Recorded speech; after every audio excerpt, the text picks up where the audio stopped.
গড়পাড়া বহুমুখী উচ্চ বিদ্যালয়, গড়পাড়া, মানিকগঞ্জ। অষ্টম শ্রেণীর বাংলা অনলাইন ক্লাসে তোমাদেরকে সবাইকে স্বাগত। এই করোনার মধ্যে হয়তো তোমাদের পড়াশোনা ঠিক মতো হয়নি, সেজন্য আজকে আমরা বাংলা ক্লাস নিয়ে হাজির হলাম। তোমরা তোমাদের সবার বই নিয়ে বসে পড়ো, সবাই বইটা খুলে নাও। আজ তোমাদেরকে আমি বাংলার গদ্য থেকে অতিথি স্মৃতি নিয়ে আলোচনা করব। তোমরা সবাই অতিথি স্মৃতিটা বের করে নাও। অতিথি স্মৃতি লিখেছেন শরৎচন্দ্র চট্টোপাধ্যায়। চলো তাহলে আমাদের লেখক পরিচিতিটা সম্পর্কে একটু আলোচনা করে নিই। লেখক শরৎচন্দ্র চট্টোপাধ্যায় 1876 সালে পশ্চিমবঙ্গের হুগলি জেলার জন্মগ্রহণ করেন। তিনি তার শৈশব কৈশোরের বেশিরভাগ সময় কাটিয়েছেন তার নানার বাড়িতে। দারিদ্রতার কারণে তিনি বেশি পড়াশোনা করতে পারেননি। লেখক যখন তার বড়দিদি উপন্যাসটি ভারতীয় পত্রিকার মধ্যে তার লেখাটি আসলো, তখন তিনি সব জায়গায় জনপ্রিয় হয়ে আসতেন যান। তাহলে আমরা একটু থেকে জানতে পারলাম কি যে লেখকের ভারতীয় পত্রিকার কোন উপন্যাসটি প্রকাশিত হয়েছিল? বড়দিদি উপন্যাসটি। এছাড়া লেখকের দেবদাস, দেনা পাওনা অনেক বেশি নাম করেছিল। লেখক কলকাতা বিশ্ববিদ্যালয় থেকে জগত্তারিণী উপাধি এবং ঢাকা বিশ্ববিদ্যালয় থেকে ডিলিট উপাধি লাভ করেন। তিনি 1938 সালে কলকাতায় মৃত্যুবরণ করেন। এই হচ্ছে আমাদের লেখক পরিচিতি। চলো তাহলে আমরা একটু পাঠ পরিচিতি এবং আমাদের এই গল্পটি সম্পর্কে জানি। অতিথি স্মৃতি গল্পটি আমি তোমাদেরকে সংক্ষিপ্ত আকারে নিজের ভাষায় একটু বোঝানোর চেষ্টা করছি, তোমরা একটু মনোযোগ দিয়ে শোনো। অতিথি স্মৃতি হচ্ছে এমন একটি গল্প, এই গল্পটি দেওঘরের স্মৃতি গল্প থেকে সংকলিত, অর্থাৎ দেওঘরের স্মৃতিকে মার্জিত করে অতিথি স্মৃতিতে রূপান্তর করা হয়েছে। এই গল্পটি একটা অসুস্থ মানুষের সাথে একটা প্রাণীর যে ভালোবাসা, সেই ভালোবাসার মায়া মমতা এই গল্পের মধ্যে ফুটিয়ে তোলা হয়েছে। এছাড়া এই গল্পের মধ্যে প্রাকৃতিক পরিবেশ, মানুষের আচার আচরণ, সেইগুলো এই গল্পের মধ্যে সুন্দরভাবে ফুটিয়ে তুলেছেন। চলো তাহলে গল্পটি আমরা শুনি। অতিথি স্মৃতি গল্পে লেখক যখন অসুস্থ হন, তখন চিকিৎসকের পরামর্শে তিনি বায়ু পরিবর্তনের জন্য দেওঘরে আসেন। এ সময় দেওঘরে তিনি একটা প্রাচীরে ঘেরা সুন্দর পরিবেশে সুন্দর একটা বাড়িতে ওঠেন, দোতলা একটা বাড়ি। সেই বাড়ির দোতলাতে তিনি বসে অনেক কিছুই লক্ষ্য করেন। ভোরবেলা তিনি ঘুম থেকে উঠে তিনি দেখতে পান যে খুব ভোরে আসে দোয়েল পাখি। তারপরে আস্তে আস্তে যখন ভোরের আলো ফুটতে থাকে, তখন অন্যান্য পাখিদের আনাগোনা শুরু হয়। লেখক সবকিছুই নিজে উপলব্ধি করতে পারেন, সবকিছু তিনি নিজের চোখ দিয়ে দেখেন। তারপর তিনি হঠাৎ দেখতে পান যে প্রাচীরের ধারে একটা সুন্দর বড় একটা গাছ, গাছটির নাম ইউক্যালিপটাস। গাছটির নাম কি তাহলে? ইউক্যালিপটাস গাছ। সেই গাছে দুটি পাখি প্রতিদিন আসে। পাখি দুটির নাম বেলেগো, দেখতে হলুদ রঙের। লেখক সবকিছু যখন অবলোকন করতে থাকেন, সবকিছু তিনি আশেপাশের পরিবেশ তিনি দেখতে থাকেন। এভাবে তার সকাল কেটে যায়। তারপর যখন তিনি বিকেল হয়, সে সময় তিনি হাঁটতে বের হন। হাঁটতে হাঁটতে চারপাশে সবকিছু দেখতে থাকেন। দেখতে দেখতে হঠাৎ দেখেন যে সেখানে কিছু মেয়েরা মোজা পরে হাঁটছে, আট করা মোজা পরে তারা হাঁটছে। তখন লেখক কি করেন, সেই তাদের সম্পর্কে খোঁজ খবর নিয়ে জানতে পারলেন এরা আসলে এক ধরনের রোগের শিকার। রোগটাকে বলা হয় বেরি রোগ। এই রোগের শিকার হলে মেয়েরা বা যেই হোক তাদের পা ফুলে যায়, আর এই খোলা পায়ের লজ্জা থাকতে তারা এই আট করা মোজা পরে থাকে।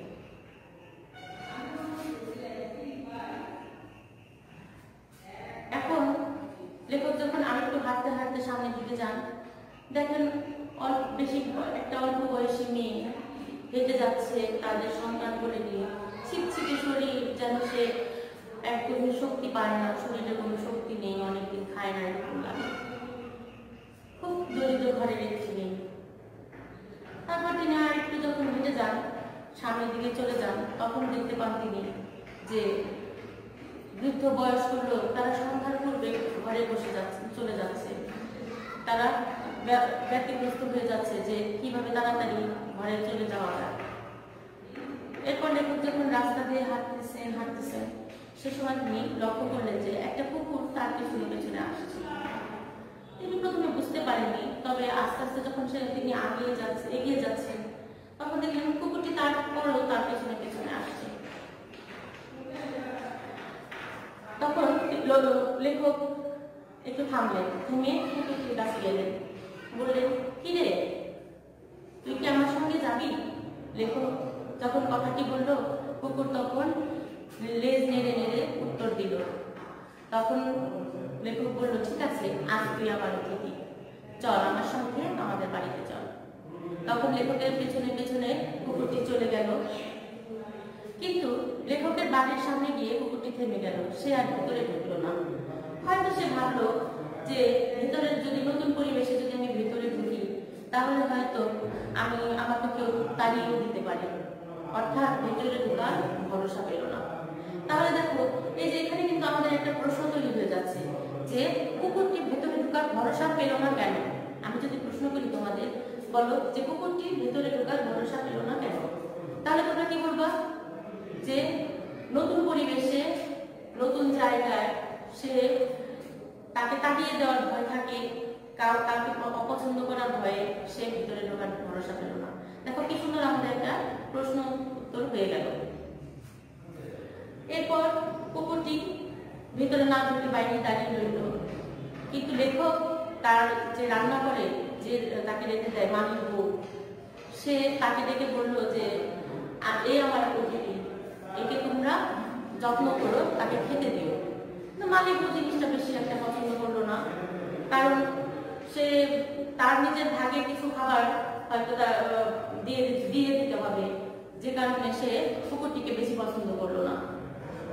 এখানে লেখক এইটুকু বোঝাতে চেয়েছেন যে একজন অসুস্থ মানুষ, অর্থাৎ আমাদের লেখক, সে যেভাবে একটা প্রাণীকে ভালোবাসলো, মালিকও কিন্তু সেভাবে ভালোবাসলো না, কারণ তার এখানে স্বার্থ আছে।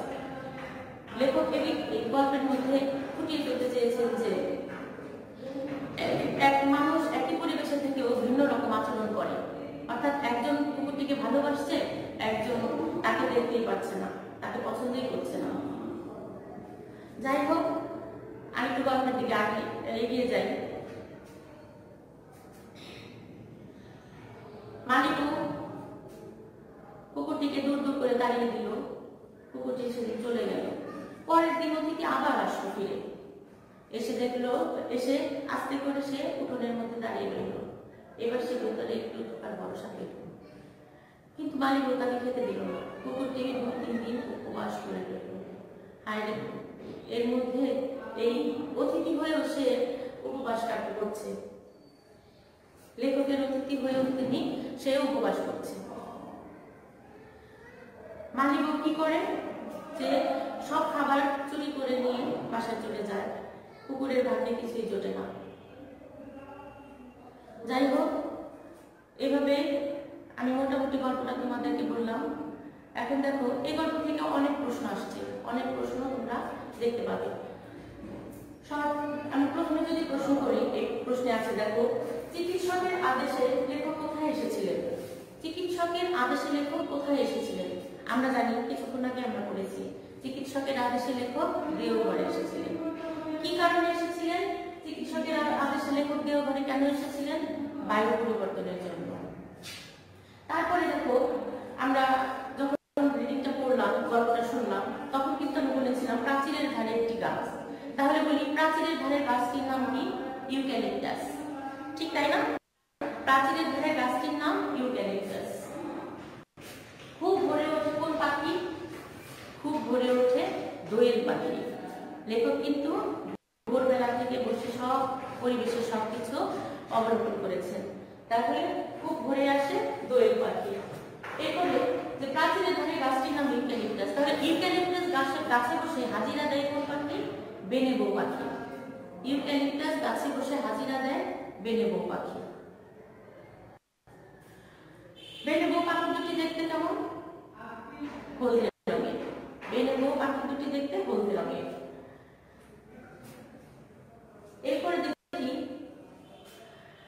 এই যে হলদে রঙের বেনেবো পাখি দুটি, এই পাখি দুটি প্রতিদিনই ইউক্যালিপটাস গাছে হাজিরা দিত। কিন্তু হঠাৎ করে দেখা গেল যে পাখি দুটি আর আসছে না। বেশ সপ্তাহখানেকের মতো পাখি দুটি কোনো দেখা নেই। তখন লেখক ভাবলো যে নিশ্চয়ই পাখি দুটিকে কেউ ধরে নিয়ে গেছে, অর্থাৎ যারা পাখি ধরে বিক্রি করে সেই সব লোকের হাতে হয়তো এই পাখিগুলো পড়ে গেছে। এই যারা এই পাখি ধরে চালান দেয় নিয়ে যায় তাদেরকে বলা হয় ব্যাগ। এই তিনি তাই ভাবলেন যে নিশ্চয়ই এটা ব্যাগের কাজ, তা না হলে পাখিগুলো কেন আসছে না। যাই হোক, বেশ কয়েকদিন পরে পাখিগুলো আবার চলে আসলো সেই পুরনো গাছে, এসে কিচিমিচি করে ডাকা শুরু করলো। হঠাৎ লেখক দেখতে পেল যে পাখিগুলো আবার আসছে। তখন লেখক নিজে একটু স্বস্তিতে নিঃশ্বাস ফেলল যে যাক, চলে এসেছে যেহেতু তার মানে পাখি দুটোকে আর কেউ ধরে নিয়ে যায়নি। তখন তার একটা সত্যিকারের ভাবনা ঘুচে গেল। এখানেও একটা প্রশ্ন আসতে পারে যে সত্যিকারের ভাবনা ঘুচে গেল কিভাবে বা কেন? সত্যিকারের ভাবনা ঘুচে গেল কেন? তোমরা দেখো বুঝতে পারো কিনা, যে আমি বলে দিচ্ছি। যখন বেনেবো পাখি দুটো আসছিল না, তখন লেখকের মনে যে সন্দেহ জেগেছিল যে কেন পাখি দুটো আসছে না, নিশ্চয়ই কেউ তাদের ধরে নিয়ে বিক্রি করে দিয়েছে। সে কারণে লেখকের মনে একটা সন্দেহ জেগেছিল যে পাখি দুটোকে নিয়ে গেছে। কিন্তু যখন পাখি দুটো আবার ফেরত আসলো, তখন তারা বুঝতে পারলো যে পাখি দুটোকে কেউ ধরে নিয়ে যায়নি। তখন তার এই মনের ভাবনাটা ঘুচে গেল। তাহলে আমরা এই প্রশ্নটি বলতে পারলাম যে সত্যিকারের একটি ভাবনা ঘুচে গেল কেন? এইটুকু উত্তর দিলেই হয়ে যাবে। এরপর আসি অতিথিকে নিয়ে। লেখকের অতিথি কে ছিল?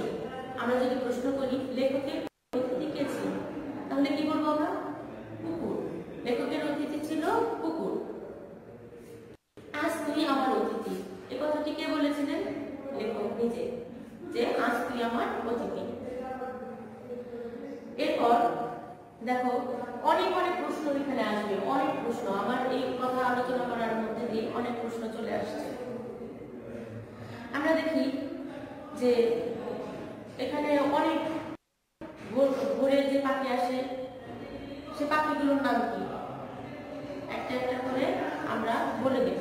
বুলবুলি, তারপরে চড়ুই, ঘুঘু, এসব পাখি আস্তে আস্তে আলো করতে করতে চলে আসে।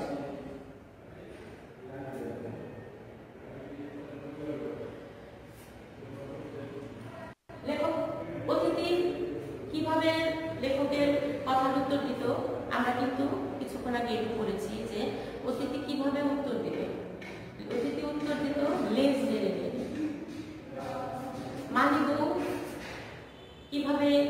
মালিবউ কি করত?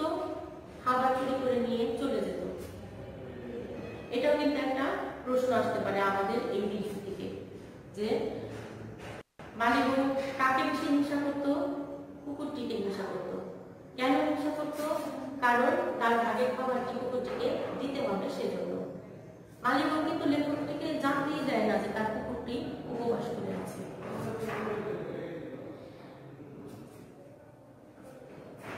এরপরে দেখি রোগা ছিপছিপে মেয়েটির বয়সটা কেমন ছিল?